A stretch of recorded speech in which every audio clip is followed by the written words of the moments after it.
মুক্তির দেশারি সরওয়ারে কায়নাত জনাবে মুহাম্মদুর রাসূলুল্লাহ সকলে বলি সাল্লাল্লাহু আলাইহি ওয়াসাল্লাম। সম্মানিত হাজিরিন, আমরা একটি তাফসীরুল কুরআন মাহফিলের ময়দানে বসার সুযোগ করেছেন যে মহান রব্বুল আলামিন আমাদেরকে যে রিজিক খাওয়ান, সেই রিজিকের দায়িত্ব সেই মহান রব্বুল আলামিনের উপর। যে মহান রব্বুল আলামিন আমাদেরকে প্রতিটা দিন, প্রতিটা মুহূর্ত, প্রতিটা সময় আমাদের যে অক্সিজেন দান করছেন, সেই মহান রব্বুল আলামিনের সকলে বলে আলহামদুলিল্লাহ। সম্মানিত হাজিরিন, আমরা সকলে জানি মহান রব্বুল আলামিন কোরআনুল কারীমের মধ্যে বলছেন আলহামদুলিল্লাহি রাব্বিল আলামিন। একমাত্র ইবাদত করতে হবে মহান রব্বুল আলামিনের জন্য। একমাত্র তোমার যেই জীবনটা চালাতে হবে মহান রব্বুল আলামিনের সুনামের ওপর। একমাত্র মহান রব্বুল আলামিন আমাদেরকে যেই প্রশংসা করতে বলেছেন, একমাত্র আল্লাহর জন্যই প্রশংসা করতে হবে। প্রশংসা একমাত্র আল্লাহ তাআলার জন্য, আর কারোর জন্য নয়। মহান রব্বুল আলামিন আবার বলছেন ইহদিনাস সিরাতাল মুস্তাকিম। তোমরা এমন পথ ধরে চলো, এমন পথ আমি তোমাদেরকে দেখাবো, যেই পথ ধরে তোমরা যদি চলতে পারো, বিনা হিসাবে আমি মহান রব্বুল আলামিন তোমাদের জন্য আমি একের পর এক জান্নাত বানিয়ে রেখেছি। সকল বলে সুবহানাল্লাহ। একমাত্র সেই পথ ধরে চলতে হলে কোন পথ ধরে চলতে হবে, কোন পথ ধরে আমাদেরকে চলতে হবে, একমাত্র সেই পথ যদি খুঁজতে হয়, কোন জায়গায় আমাদেরকে খুঁজতে হবে? জালিকাল কিতাবু লা রাইবা ফি। একমাত্র গ্রন্থ আল কোরআন। এই আল কোরআন নিয়ে যদি আমরা পথ অতিক্রম করতে পারি, এই কোরআন ধরে যদি আমাদের জীবনটা আমরা চালাতে পারি, ও আমার ভাইরা, আমাদের জীবনটা যদি এই কোরআনের পথ ধরে আমরা চলতে পারি রে ভাইরা, তাহলে আমাদের জীবনটা যদি আমরা মৃত্যুবরণ করার পরে মহান রব্বুল আলামিনের ফেরেশতারা বলবেন, মহান রব্বুল আলামিনের ফেরেশতাদেরকে বলবে, ও আমার ফেরেশতা নিয়ে যাও। সম্মানিত হাজিরিন, জালিকাল কিতাবু লা রাইবা ফি। এই কথা বলার কারণ একমাত্র কিতাব হলো আল কোরআন। এই আল কোরআন ধরে তোমাদেরকে জীবন চালাতে হবে। তারপরে বলছেন হুদাল লিল মুত্তাকিন। এই কোরআন ধরে যারা চলবে তারা হলো মুত্তাকিন। একমাত্র মুত্তাকিন ছাড়া এই পথ চলতে পারবে না। এই পথ যারা চলবে একমাত্র মুত্তাকিন ছাড়া আর কেউ পারবে না। মহান রব্বুল আলামিন আবার বলছেন উলাইকা আলা হুদাম মির রাব্বিহিম ওয়া উলাইকা হুমুল মুফলিহুন।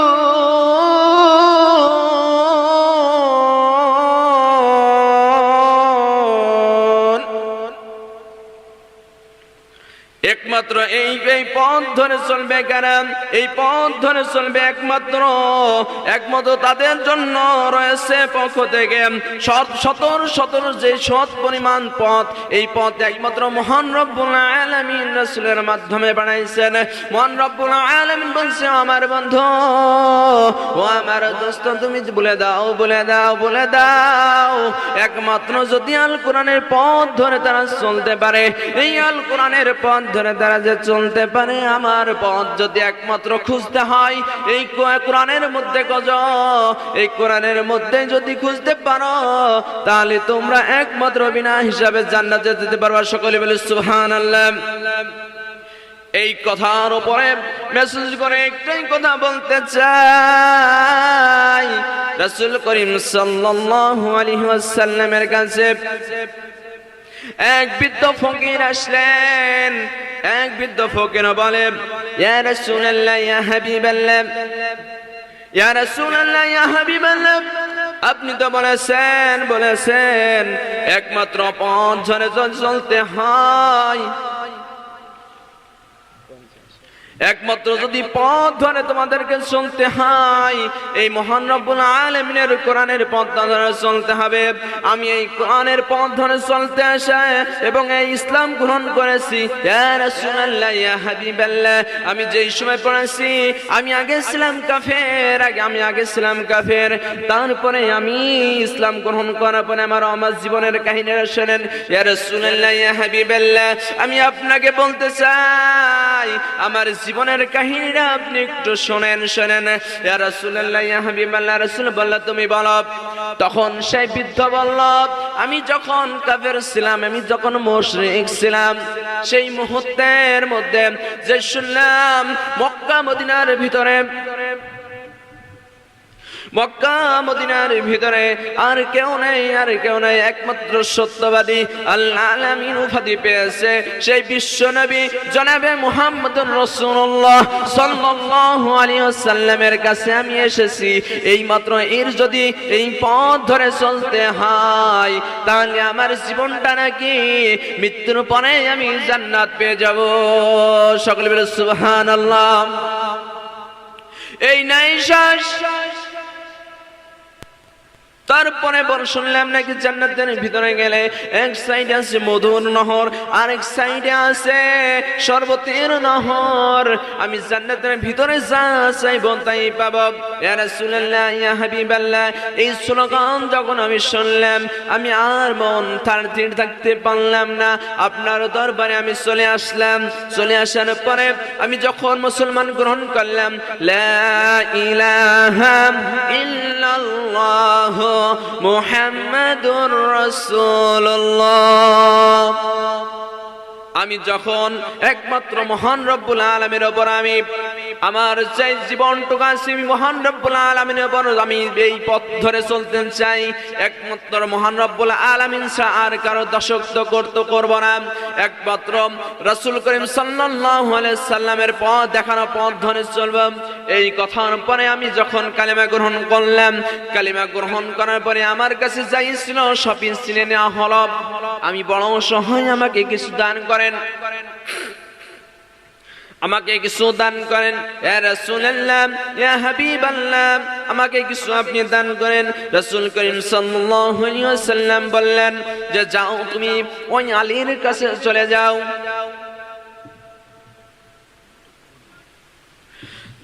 তুমি চলে যাও আলীর কাছে চলে যাও, তুমি চলে যাও আলীর কাছে চলে যাও। এই কথার পরে আমি যখন তার কাছে গেলাম এবং উসমান আছে, উসমানের যে কাজ আমি দেখলাম যে তারা খানা খায়, খানা খাওয়ানোর পরে তারা দেখি একটা পিঁপড়া যদি একটা পিঁপড়া শ্রেণীর দ্বারা মুখী করে নিয়ে চলে যায়, সেই পিঁপড়াকে দান করানোর পরে সেই পিঁপড়ার মুখ থেকে সেই শ্রেণীর তলাটা ছিঁড়ে নেওয়া হলো। এই দৃষ্টান্ত দেখে আমি আর তার পর্যন্ত পৌঁছালাম না যে তার মতন এত পরিমাণ অভাবী লোক, এত পরিমাণ কিপটা লোক যে আমাকে দান করবে, অসম্ভব। এই কথা বলে সে তখন আবার রাসূল করিম সাল্লাল্লাহু আলাইহি ওয়াসাল্লামের দরবারে আসলেন। ইয়া রাসূলুল্লাহ, ইয়া হাবিবাল্লাহ, আমি আর তার পর্যন্ত যেতে পারলাম না। রাসূল করিম সাল্লাল্লাহু আলাইহি ওয়াসাল্লাম বললেন কেন গেলেন? তার কারণ এই পরিমাণ, সে এত পরিমাণ কিপটা লোক, সে সিনের দানা পিঁপড়ার মুখ থেকে ছিনায় নিল। এই জন্য আমি তার কাছ থেকে কেড়ে নিতে দেখলাম, এই কারণে আমি তার পর্যন্ত যাওয়ার সম্ভব আমার হলো না। রাসূল করিম সাল্লাল্লাহু আলাইহি ওয়াসাল্লাম তাকে বললেন যে তুমি আবার যাও, উসমানের কাছে যাও। উসমানের কাছে যখন যেতে গেলেন, যে দেখলেন যে উসমান যে রুটি খায়, রুটির পাশে যে ছোট ছোট টুকরো করা পড়ে থাকে, ওটুগুলো খুলে খুঁটে খায়। খুঁটে খুঁটে খাই। তারপরে সেই দৃষ্টান্ত থেকে আবার ব্যাক আসলেন, ব্যাক এসে বলে, ইয়া রাসূলুল্লাহ, ইয়া হাবিবাল্লাহ, আপনি যাদের কাছে আমারে পাঠাইলেন সেই ব্যক্তিরা দেখি এত পরিমাণ অভাবযুক্ত লোক, তারা এত পরিমাণ জালিম যে তাদের রুটি পড়ে আছে মাটিতে, এক টুকরো যদি রুটি পড়ে থাকে সেটাও তারা লোকের আঙুল দিয়ে তুলে তুলে খায়। আমি তাদের অবস্থা দেখে আমি তাদের কাছ থেকে যেতে পারলাম না। ইয়া রাসূলুল্লাহ, ইয়া হাবিবাল্লাহ, আমি তাদের কাছে আমি বলতে পারলাম না। তখন রাসূল করিম সাল্লাল্লাহু আলাইহি ওয়াসাল্লাম বলল, তুমি কেন তাদের কাছে ওটা বললে না? তখন রাসূল করিম সাল্লাল্লাহু আলাইহি ওয়াসাল্লাম বললেন, তুমি আবার যাও, আবার যে তুমি তাদের কাছ থেকে যাও। তখন তাদের কাছে যে বলল, ও আমার ভাইরা, আমি দূর থেকে এসেছি। কোথা থেকে এসেছে? দূর থেকে এসেছি, আমি বড় ক্ষুধার্ত, আমাকে কিছু দেন। তখন হযরত আলী, হযরত আবু বকর, হযরত ওসমান তাকে প্রশ্ন করলেন, তুমি এখানে আসলে কে পাঠালো? তখন বললেন, রাসূল করিম সাল্লাল্লাহু আলাইহি ওয়াসাল্লাম পাঠালেন আমাদের এই মক্কা মদিনার ভিতরে যে নেতা, সেই ব্যক্তি আমাকে পাঠালেন আপনাদের কাছে। তখন সেই ব্যক্তি বললেন যে, রাসূল করিম সাল্লাল্লাহু আলাইহি ওয়াসাল্লাম তোমাকে যদি পাঠাই তাহলে তুমি চলো আমাদের সঙ্গে, চলো আমাদের সঙ্গে চলো, তোমাকে আমরা কিছু ধন দৌলত দিতে চাই। তখন বলে, আচ্ছা চলেন। যাওয়ার পরে তখন সেই ব্যক্তিকে সঙ্গে করেন, যখন উসমান যখন দৌড়ালেন, দৌড়িয়ে যখন মরুভূমিতে যে বলে, ও আমার রাখালরা আসো, ও আমার রাখালেরা তোমরা আসো, এই দলের ভিতরে সবচাইতে বড় উট যেটা আছে তুমি এই অসহায় ব্যক্তিকে দিয়ে দাও। তখন সঙ্গে সঙ্গে তাকে দিয়ে দেওয়া হলো, এবং প্রথম উটের একটি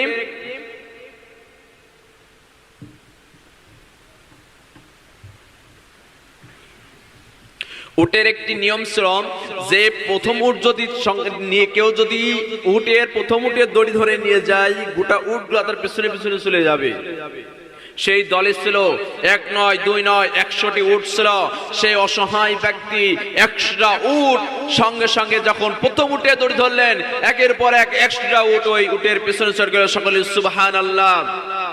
সম্মানিত হাজিরিন, দেখেন সেই জামানার নেতাগুলা কেমন ছিলেন, এবং আমাদের যেই পরিমাণ মাল সামান দেওয়ার দরকার, যত রাসূল করিম সাল্লাল্লাহু আলাইহি ওয়াসাল্লাম বলেছেন যে 1 ফুটা দাও, তারা বলেছে না, আমার রাসূল বলেছে 1 ফুটা দাও, তাকে 1 ফুটা নয়, সেখানে তোমরা 10 থেকে 100 ফুটা দাও, যেন আমার রাসূল বলেছে তাকে তোমরা দান করো। একমাত্র এই দানের মাধ্যমেই ক্রয় করে নিতে হবে আমাদেরকে জান্নাত, কিনতে হবে জান্নাত, এই নয়। মহান রব্বুল আলামিন তখন বললেন যে একমাত্র কোরআনের পথ ধরে যারা চলবে।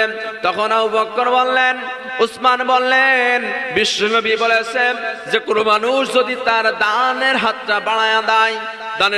বাড়ায়া দেয় এবং এত পরিমাণ দান করবে যেন বাম হাতও যেন টের না পায়। সম্মানিত হাজিরিন, দান তাহলে আমাদেরকে করতে হবে। আমাদেরকে সঙ্গে সঙ্গে এই কথা বলার পরে তখন সেই ব্যক্তি বললে, ভাই উসমান, আমার কিছু কথা আছে তোমার সঙ্গে। উসমান বললেন, ভাই আমার সঙ্গে কি কথা, তো আপনি আমাকে বলতে পারেন। তখন বলে যে তুমি তো যখন খানা খেয়েছিলে সেই মুহূর্তে চিনির দানা পড়ে গেছিল, তুমি পিঁপড়ার মুখ থেকে চিনির দানা তুমি হাতে দিয়ে সরাই নিলে কিসের জন্য? তখন উসমান বলল, ভাই তুমি আমাকে সুন্দর একটি প্রশ্ন করেছ, আমি যদি ওই পিঁপড়ার মুখ থেকে যদি আমি দানা কেড়ে নিই, ওই পিঁপড়ার ওই দানার কারণে ওই দানার হক একমাত্র আমার এই জাহানের ভিতরে যে আমার গরিব গুন্ডা মানুষ আছে তাদের জন্য। রাসূল করিম সাল্লাল্লাহু আলাইহি সাল্লাম আমাকে বন্টন করতে বলেছেন। আমি যদি বন্টন না করতে পারি, কাল কিয়ামতের ময়দানে মহান রব্বুল আলামিন যদি কাঠগড়ায় বলে, ও উসমান, তোমাকে আমার যেই বান্দাদের জন্য রাসূল করে যে আমার বন্ধু যে রাসূল তোমাকে দায়িত্ব দিয়েছিল, সেই দায়িত্ব ঠিকভাবে তুমি পালন করেছো কিনা? তখন আমি কি করব? এই কারণে কারণে আমি তখন সঙ্গে সঙ্গে সেই পিঁপড়ার মুখ থেকে আমি দানাটা ছড়াই এনেছি। তখন সেই ব্যক্তি বলে সুবহানাল্লাহ, এই রাসূল করিম সাল্লাল্লাহু আলাইহি সাল্লামের সাহাবাদের ভিতরে কত না সচেতন আছে। আবার তখন হযরত আলীকে জিজ্ঞাসা করা হলো, ও আলী, ভাই আলী, তুমি কিসের জন্য এই যে ছোট ছোট রুটির টুকরা পড়ে গেছিল ওই টুকরাগুলো কিসের জন্য তুমি আঙ্গুল দেখিয়েছিলে? তখন হযরত আলী বলল, ভাই আমি যে খানা খাচ্ছি এই খানার ভিতরে মহান রব্বুল আলামিন কোন টুকরোর ভিতরে যে রহমত রয়েছে আমি তা জানি না, এই কারণে আমি সঙ্গে সঙ্গে সেই দানাগুলো লোক দিয়ে উঠায় উঠায় খাই। সকলে সুবহানাল্লাহ। সম্মানিত হাজিরিন, ইন্নাল্লাযীনা কাফারু সাওয়াউন আলাইহিম আনজারতাহুম আম লাম তুনজিরহুম লা ইউমিনুন।